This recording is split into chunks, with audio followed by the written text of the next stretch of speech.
A palavra grega proskineo significa adorar, prestar homenagem ou prostrar-se em reverência. No Novo Testamento, esse termo é usado tanto para a adoração ao Eterno quanto para a adoração prestada a Yeshua.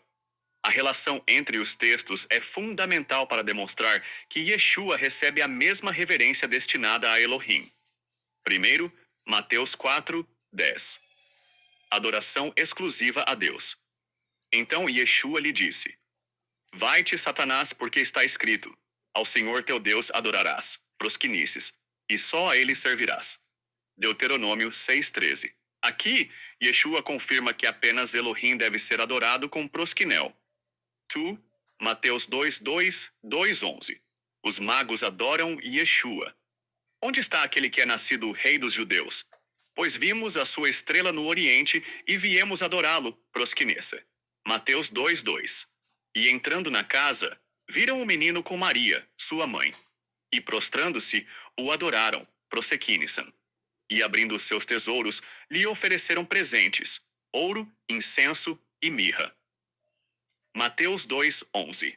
Os magos usaram prosquinel ao se prostrarem diante do menino Yeshua. Isso é significativo porque a mesma palavra é usada para a adoração ao Eterno.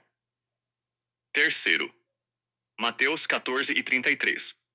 Os discípulos adoram Yeshua após ele acalmar a tempestade. Então, os que estavam no barco adoraram, prossequinisan, a Yeshua, dizendo: Verdadeiramente tu és o Filho de Deus.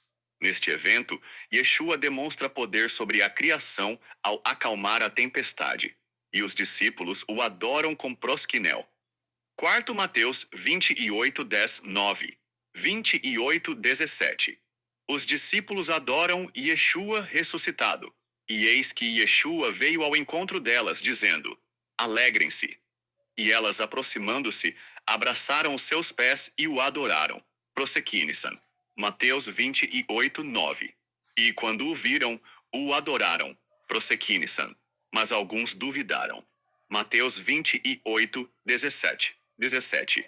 Após a ressurreição, Yeshua recebe prosquinel sem repreender os discípulos, o que seria uma blasfêmia se ele não fosse Elohim. 5. João 9:38. O cego de nascença adora Yeshua. Ele disse: Creio, Senhor, e o adorou, prossequinisan. Após ser curado, o homem adora Yeshua. Yeshua não o corrige, como Pedro fez em Atos 10:25-26 e o anjo em Apocalipse 19:10. 6. Hebreus 1:6. Os anjos adoram Yeshua. E novamente, ao introduzir o primogênito no mundo, diz: E todos os anjos de Deus o adorem, prosquinisatosan. Salmo 97:7. Este texto declara que os anjos adoram Yeshua, mostrando sua divindade. 7. Lucas 24:52. Os discípulos adoram Yeshua antes da ascensão.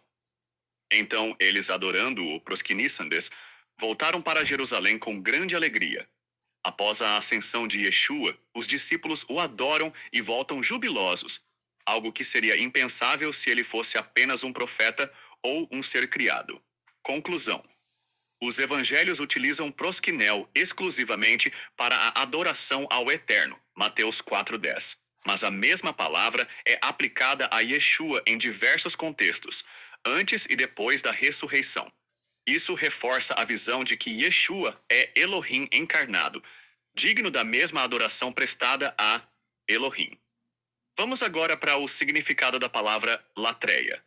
A palavra latreia no grego, especialmente no contexto do Novo Testamento, refere-se principalmente à adoração ou culto religioso. Ela tem um sentido mais amplo relacionado ao ato de veneração ou reverência a Deus, incluindo práticas de devoção e sacrifícios religiosos. No entanto, ao ser analisada em uma gramática, latreia também pode englobar a ideia de serviço prestado a Deus, não apenas adoração. Embora, na prática, o termo se associe frequentemente à adoração ou culto, na teologia, latreia denota um tipo de serviço sagrado que envolve tanto a adoração quanto a obediência e o cumprimento dos deveres religiosos.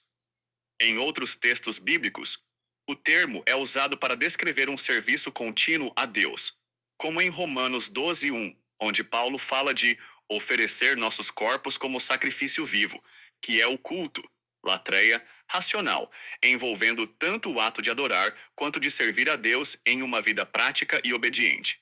Então, latreia pode ser entendida, dentro de uma gramática e contexto bíblico, como um serviço de adoração, unindo as duas ideias, adoração e o serviço prestado a Deus.